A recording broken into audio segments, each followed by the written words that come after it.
Sheikh Hasina Dubai যেতে পারতো। শেখ হাসিনা কেন, পাশে তো পাকিস্তান ছিল, কেন গেল না? শেখ হাসিনা আবুধাবি যেতে পারতো, শেখ হাসিনা ইরান যেতে পারতো, শেখ হাসিনা আরব যেতে পারতো, কেন গেল না? ইরাকও যেতে পারতো, কেন কেন যে গেল না? এবার আপনাকে শুনতে হবে। ইরানে মুসলমান পুরুষরা মুসলমান মহিলাকে মারে, মৃত্যুদণ্ড দেয়। পাকিস্তানে মসজিদ আর ইমামবাড়া উপরে বম ফাটা যায়, ঠিক আছে? আর মুসলমান মহিলাকে তারা ধরে ধরে রেপ করে। কেন গেল না কাতার? কাতারে পাকিস্তানে টেররিজম অর্গানাইজেশন থাকে, কেন গেল না? এইসব মুসলমান কান্ট্রি যা আশেপাশে ছিল, কেন গেল না? ভারতে কেন আসলো? 20 কোটি মুসলমান এখানে, 3 লাখ অ্যাক্টিভ মসজিদ এখানে, কোটি কোটি এখানে মাদ্রাসা, লাখো লাখো এখানে ইমামবাড়া, সব সুরক্ষিত আছে। প্রত্যেক মুসলমান মহিলা এখানে সুরক্ষিত আছে। কেন আছে? কেন? এখানে 82.7% সনাতনী আছে। তার জন্য শেখ হাসিনা ভারতকে চুজ করলো যে আমি যদি ভারতে থাকবো 2 দিন 4 দিন, আমার জীবনটা সুরক্ষিত থাকবে। এই হিন্দুরা আমার সঙ্গে কখনো জেহাদি অ্যাক্টিভিটিস করতে পারবে না। কেন? এই হিন্দুরা শ্রীমদ্ ভগবত গীতা পড়েছে। এই হিন্দুরা কোথাও কখনো চ্যাপ্টার 4 সূরা নিসা ভার্সেস 56 পড়লো না, যেখানে লেখা আছে যে যারা হিন্দু থাকে তাদেরকে, যারা হিন্দু মানসিকতা রেখে থাকে তাদেরকে জ্বালিয়ে মেরে দাও। আর সেটাই আমরা দেখলাম বাংলাদেশে, যে হিন্দুদেরকে জিন্দা জ্বালাচ্ছে মুসলমানরা। পার্লামেন্ট ভিতরে জিহাদিরা ঢুকে বাংলাদেশে সেলফি নিচ্ছে, পুরো বাংলাদেশ আগুন মতন জ্বলছে। বাংলাদেশে আইসকন টেম্পলটা ভাঙচুর করে দিয়ে হলো। বাংলাদেশে হিন্দুদেরকে মৃত্যু করা হচ্ছে, বাংলাদেশে হিন্দুদেরকে জ্বালানো হচ্ছে, বাংলাদেশে হিন্দুর ছোট ছোট মেয়েকে বলাৎকার করা হচ্ছে। বাংলাদেশে যা শেখ হাসিনা যা মহল ছিল, যা বাংলা ছিল, যা ঘর ছিল, তার বিছানাতে তারা টাঙ্গের উপর টাং দিয়ে শুয়ে ছিল আর বলল যে আমরা ক্যাপচার করে নিলাম। বাংলাদেশ শেখ হাসিনার নেতৃত্বে 150 কোটি টাকার ইকোনমিক্যাল যা বিজনেস হতো সেটা হতো। আজকে বাংলাদেশের মুসলমান যা রেপ করছে হিন্দুদেরকে ধরে ধরে, আজকে বাংলাদেশ মুসলমান যা ভাবছে কি আমি শেখ হাসিনাকে এখান থেকে পালিয়ে দিয়েছি, এবার তো আমরা এখানে ফাতাহ করে নিয়েছি, তাহলে 1 মাস পর কারা ইকোনমি দেবে, কারা নকরি দেবে, কারা আপনার উন্নয়ন দেখবে, কারা আপনার ডেভেলপমেন্ট দেখবে? পাকিস্তান 2.0 বানানোর চেষ্টা যা জামায়াতে ইসলামী করলো আর যা মুসলমানরা করলো, তারা পাকিস্তানকে দেখেছে? একটা ছাত্র প্রদর্শন কি করে টেররিস্ট প্রদর্শন হয়ে গেছে, একটা কোটা প্রদর্শন কি করে জিহাদি প্রদর্শন হয়ে গেছে। তার মানে তার পিছনে ইসলামে জামাতি তো ছিল, তার মানে তার পিছনে চায়না তো ছিল, তার মানে তার পিছনে পাকিস্তান তো ছিল, তার মানে তার পিছনে মুসলিম লীগ তো ছিল, তার মানে তার পিছনে অনেক জেহাদি সংগঠন তো ছিল, ঠিক আছে? শেখ হাসিনা নাকের নিচে হিন্দুদেরকে ধরে ধরে মৃত্যুদণ্ড দিয়ে দিল। আপনি জানেন 1971 যখন ইস্ট পাকিস্তান বাংলাদেশ হলো, তখন এই বাংলাদেশে 35.28% মাইনরিটি ছিল। ওখানে মাইনরিটি কে ছিল? শিখ ছিল, হিন্দু ছিল, ইসাই ছিল। আর আজকে এখন কত মাইনরিটি আছে? 1.28%। কোথায় গেল মাইনরিটি? কনভার্সন কেন হলো? খালেদা জিয়ার মুক্তির নির্দেশ হয়েছে, খালেদা জিয়া অলরেডি মুক্তি পেয়ে গেছে জেল থেকে। এই মুহূর্তে দেখা যাচ্ছে বাংলাদেশের অগ্নিগর্ভ পরিস্থিতি এখনো পর্যন্ত শিথিল হচ্ছে না। যতই বাংলাদেশবাসী বার্তা দেওয়ার চেষ্টা করছে এবং শান্তির বার্তা সব তরফের দিক থেকে যাচ্ছে, এমনকি সংসদেও ভারতের বিদেশমন্ত্রী জয়শঙ্কর তিনিও কিন্তু শান্তির বার্তা দিলেন। আমার সঙ্গে রয়েছে নাজিয়া এলাহি খান, দিদির সাথে কথা বলবো। দিদি, এই মুহূর্তে যা বাংলাদেশের পরিস্থিতি, খালেদা জিয়া মুক্তি পেয়ে গেছে, তাহলে কি মনে হচ্ছে এই মুহূর্তে আরো অগ্নিগর্ভ পরিস্থিতি হবে, না এরপর শিথিল হয়ে যাবে? কি মনে হচ্ছে আপনার? দেখুন, যা ভাবে পিএনবি আর খালেদা জিয়া আর জামায়াতে ইসলামী যা জিহাদি একটা জঙ্গ ময়দানটা খুলেছে, আবার 620 AD জঙ্গে বদর, জঙ্গে মক্কা আমরা দেখে নিলাম। এর আগে আমরা দেখলাম ফিলিস্তিন আর হামাসের যা মুসলমান ছিল তারা ইহুদি ইসরায়েলকে বউকে বাচ্চাকে মেয়েকে কি করে ল্যাংটা করে বলাৎকার করেছে। ঠিক আছে, এবার আমি বলছি যা খালেদা জিয়া 7 বছর থেকে জেলের ভিতরে ছিল আর দুটো বড় বড় ক্রিমিনাল কেস ওর উপরে ছিল, টেররিজম কেস ওর উপরে ছিল। এই যা সিচুয়েশন আছে, এই যা সিনারিও আছে, যা জঙ্গের ময়দান আছে, কোন জাজ ওকে বেল দিল? কোন জাজ? এবার আমি জিজ্ঞেস করতে চাই कि জামাতে ইসলামী কি আল বদর আর আল শামস আর রাজাকার বানিয়েছিল কি বানিয়েছিল না?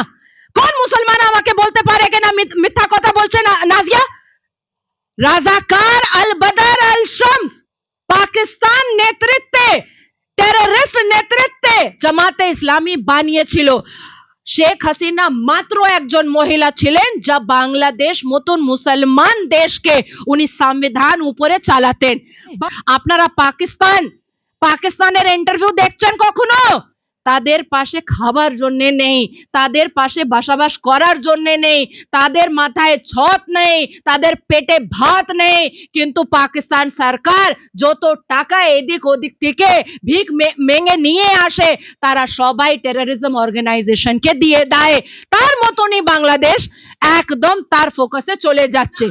দিদি হাসিনা ইতিমধ্যেই যাকে প্রধানমন্ত্রীর দায়িত্ব দেওয়া হবে, ইতিমধ্যে রাষ্ট্রপতি পুরস্কার প্রাপ্ত ইউনূস তিনি প্রশ্ন তুলেছেন, বলছেন আপনাদের এখন এত ব্যথা হচ্ছে যখন হাসিনা একের পর এক গুলি করে ছাত্র নেতাদেরকে মারছিল তখন আপনারা ভারতীয়রা কোথায় ছিলেন?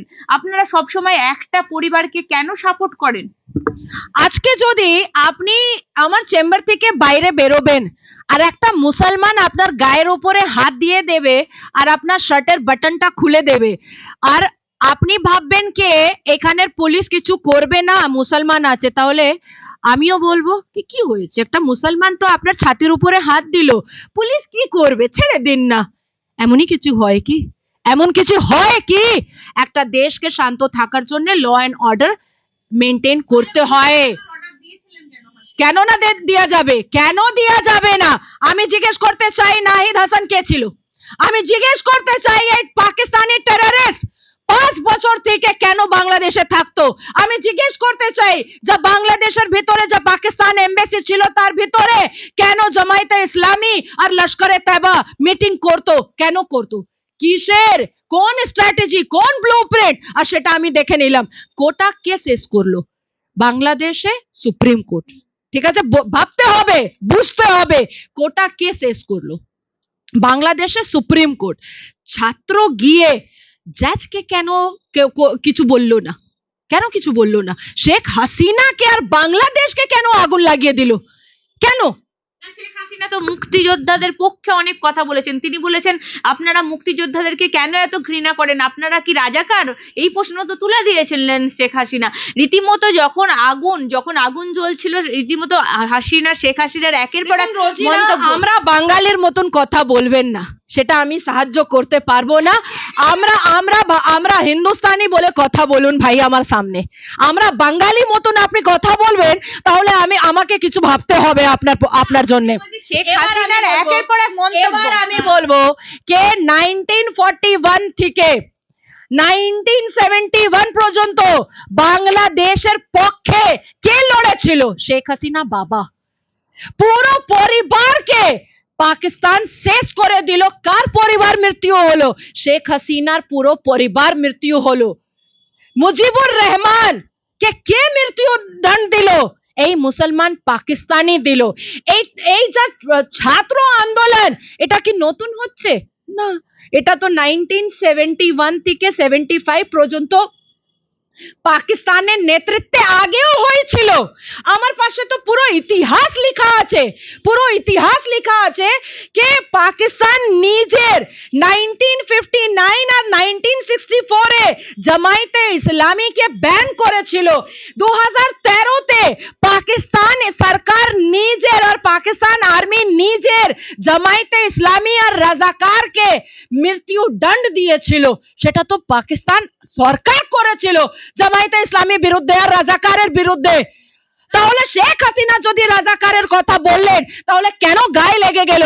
কেন আমাদের ভারতের ভেতরে রাজাকার নেই? কি আসাদুদ্দিন ওয়াইসি কে আছে? আসাদুদ্দিন ওয়াইসি পরদাদা গ্রেটেস্ট গ্র্যান্ডফাদার কে ছিল?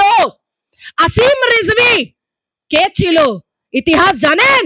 রাজাকার ফৌজের সিপাহসালার ছিল। দিদি একটা কথা বলছি, শেখ হাসিনার মন্তব্য একের পর এক, যখন কোটা প্রথা রীতিমতো যখন সুপ্রিম কোর্টের একটা নির্দেশ এলো, তারপরে আবার শেখ হাসিনা তিনি রীতিমতো তিনি রাজাকারদের উদ্দেশ্যে একটা মন্তব্য করলেন, তিনি জামাতকে সঙ্গে সঙ্গে নিষিদ্ধ করলেন। বলছি পরিস্থিতি কিছুটা শিথিল করে তারপরে যদি কন্ট্রোলে এনে, যেমন ভাবে কন্ট্রোলে বাংলাদেশে অলরেডি এসে গিয়েছিল, তাহলে সেইভাবে করলেন না কেন? আর তরতাজা প্রাণ ঝরে গেল, কতগুলো তরতাজা প্রাণ, প্রায় 400-র উপর, তখন কিছু কষ্ট হলো না শেখ হাসিনাকে বাঁচাতে? আপনি মুসলমান আছেন, তার মানে আপনি জেশে মোহাম্মদ আর লস্করে তৈবা আর হিজবুল মুজাহিদিন মুসলমান আছে, তার মানে আপনি ওকে টেররিজম অর্গানাইজেশন মানবেন না? মানবেন তো?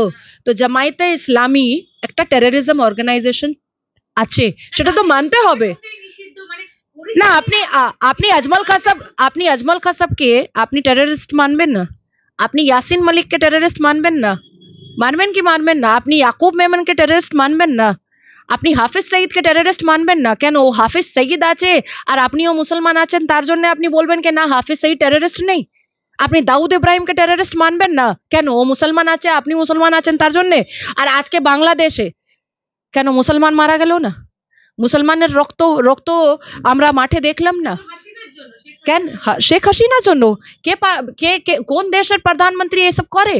শেখ হাসিনা যখন যাবার আগে একটা বার্তা দেওয়ার জন্য, একটা লাস্ট চান্স নেবার জন্য উনি সময় বললেন কি আমাকে একটু কিছু সময় দাও বলার জন্য, সেটাও দিল না।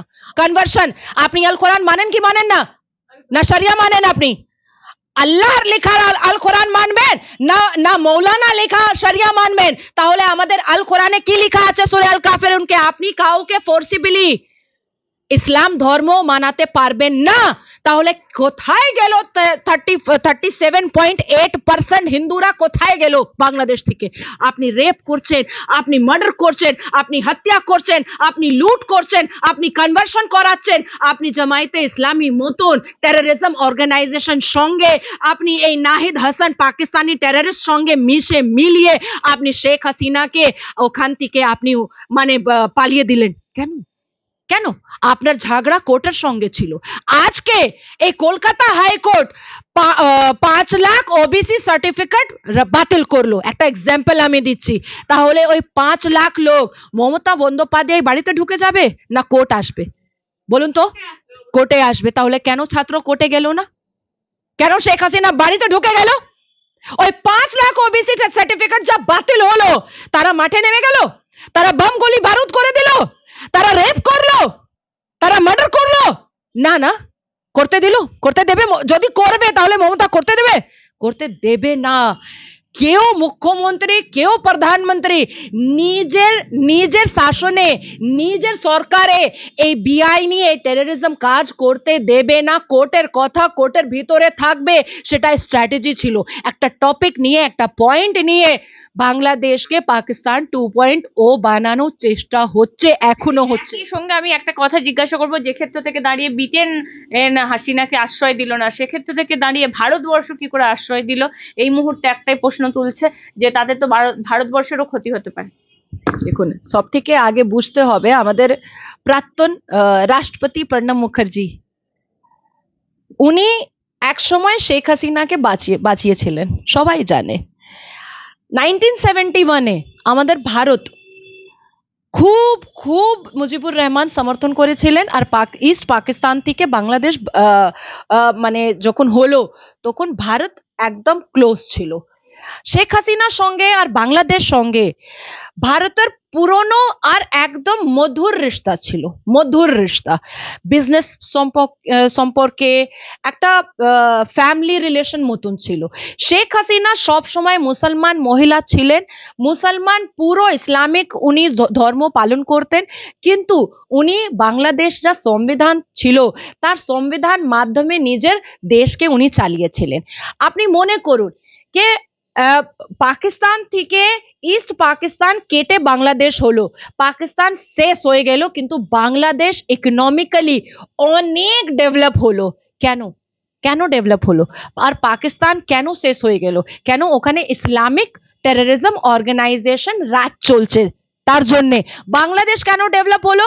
কেন? এখানে সংবিধান চলছে, তার জন্যে।